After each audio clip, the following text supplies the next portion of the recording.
My name is Pauline O'Hiernan Ascoilge. I'm from Carno originally, and I'm working here in Galway now for over 30 years. But my paying job was teaching and deputy principal in Galway Community College. But my hobby, and it's going to be a bigger hobby fairly soon, is the sailing, the boating, and in particular the traditional boats and the history of traditional boats. Here I have, beside me here, is the rebuild of the Marin Joe. The Marin Joe name comes from two boat builders in Carna in Moynish, famous boat building island for Casey's, Clarty's, Mulcairn's.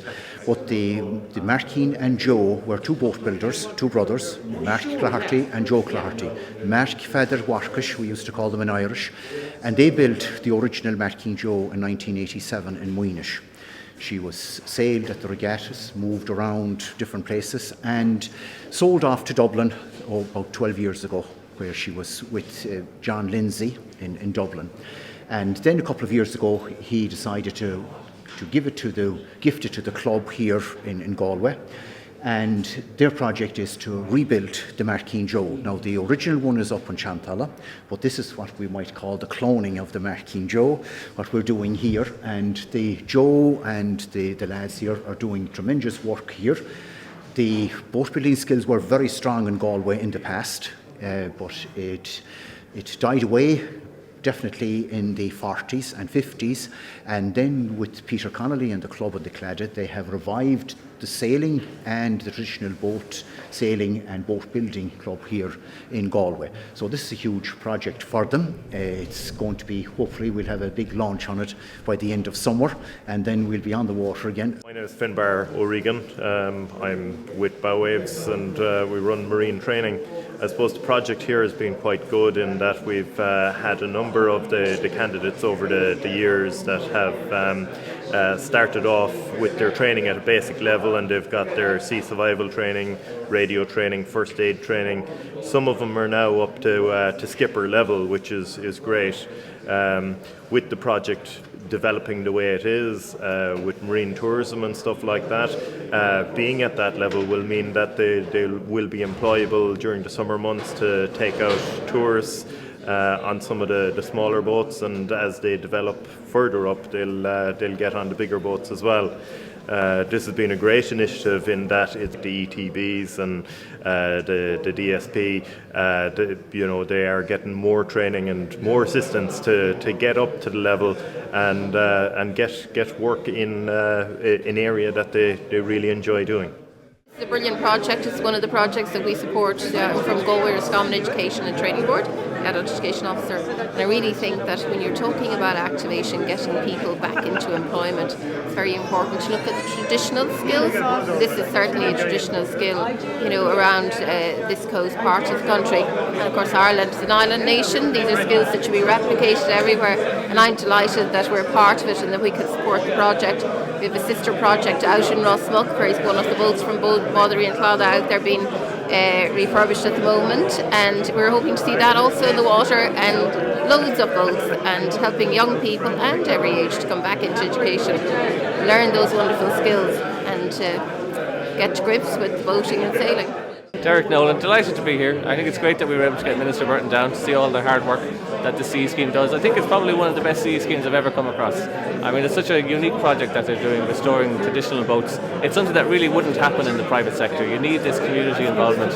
You need to get the CE schemes working together with the ATBs, with the City Council for this really, really important heritage project.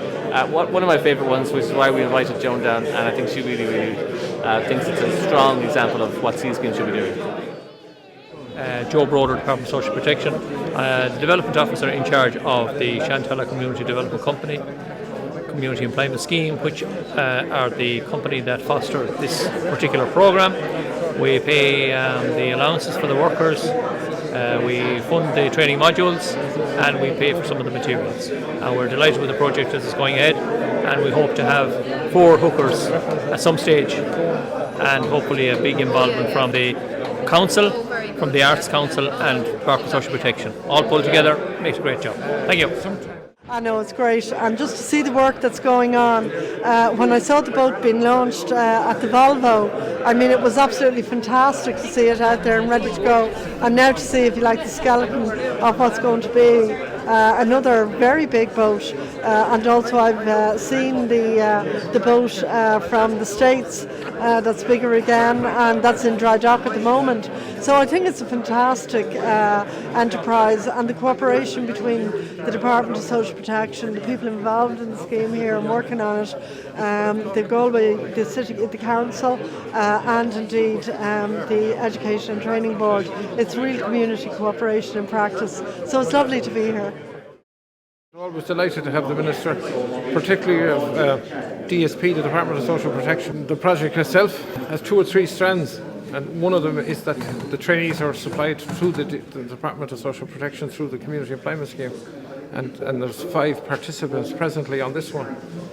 We're looking to expand over the next couple of weeks, and it was fantastic that Joan was in town, and Owen Brown, the head of the Department of Social Protection in the West of Ireland, just to see the programme, see how it's grown over the last 3 years. We were able to show 2 projects that are completed and sailing, and look at aspects of 2 other projects that are coming on stream in 2015. And I think they were impressed with what they've seen, the amount of activities surrounding it, and particularly the education and training aspect of the upskilling that's going on in the background. 7 people working on the scheme have got their day skipper licenses. 2 have got their commercial licenses, and several other modules that are all building up to that level. So it's fantastic overall. And so I'm looking forward to hearing about more launches. But, it's fantastic to see them being made here. And I know Derek is a near neighbour here on the docks, and Senator Lorraine Higgins, who's in East Galway. But we were just anxious to see how progress has been. Because we're trying with Owen Brown, our manager, for the whole of the West, really. Owen is a kind of senior DSP person, so it's very important that Owen sees it. I know you've been here before, but no, in terms of getting people back to work, and also the enjoyment and the development that people get out of this kind of work.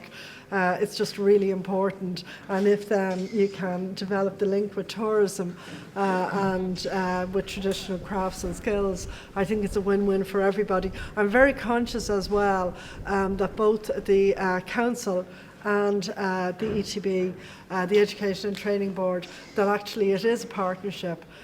So trying to develop that partnership in terms of helping people back to work. It's the new phase of building we're doing in the department. Some of it we're starting specifically in a very, if you like, detailed way with young people under 26. But in fact, you seem to have an awful lot of this already. So, we'd be very happy to continue the cooperation. I mean, certainly the pressure on the department isn't as bad as it was, because we have a fair number of people around the country, particularly, to be honest, in larger cities and towns, where slowly but surely quite a few people are going back to work. Briefly, I just want to thank Joan very much for coming down to the scheme. We got her on Tuesday, and she agreed to come down this Thursday now, so we're delighted that you could make it. CE gets in for an awful lot of flack. An awful lot of people will have a go at it, and I always use this example, this scheme, as one of the schemes that really just shows exactly the potential of CE, the unique function they can do, which no one else is going to pay for. No one's going to pay to restore traditional boats, but CE just provides that ability to do it. I just want to thank Peter, who has me plagued, might I add, about this scheme all the time. I think that's what I get from the office next door. I'm constantly being badgered. And John McDonough for all his work as chair of the Chancellor Residents Association, which works on this the scheme is a part of. And just to thank you all very much for having us and for being so warm and welcoming John. Thank you. And you might think that being an arts officer I wouldn't have that much to do with this gig, and to an extent I hadn't, but that's all changing, because I've come to understand what's going on with Bardori and Claddagh and the wonderful work that's being created. It is living heritage. It is like moving sculptures on the bay, and it's so close to the heart of Galway City. But the tradition of building boats and perhaps loving boats in Galway City had declined a lot, but these lads have brought it all back together again, and it's so powerful and beautiful, and it's an intrinsic part of the city of Galway, and it's also a great link between the city of Galway and Connemara and Kinvara. Culture Night, which we held in Galway, we've held in Galway for a good few years, is part of National Culture Night, which is free cultural events for the people of the area. Last year, Peter and the Bawdory brought in Crean Claddagh and 2 other hookers from Connemara, and they sailed into Galway on the tide at dusk as the sun was going down, and it was the most beautiful, heart-stopping, photogenic part of the entire Culture Night, which was very strong in Galway this year. That was what got into the paper stuff. It was just gorgeous, because if Galway Galway City will once again get a flotilla of these beautiful home-crafted, home-sculpted, Galway-made craft. Think what that would do for tourism. Think what the adventures that people could have on Galway Bay, learning to sail these beautiful craft, and perhaps getting to the stage where they can commission them and create work for people in building a flotilla of craft. That's going to be something special.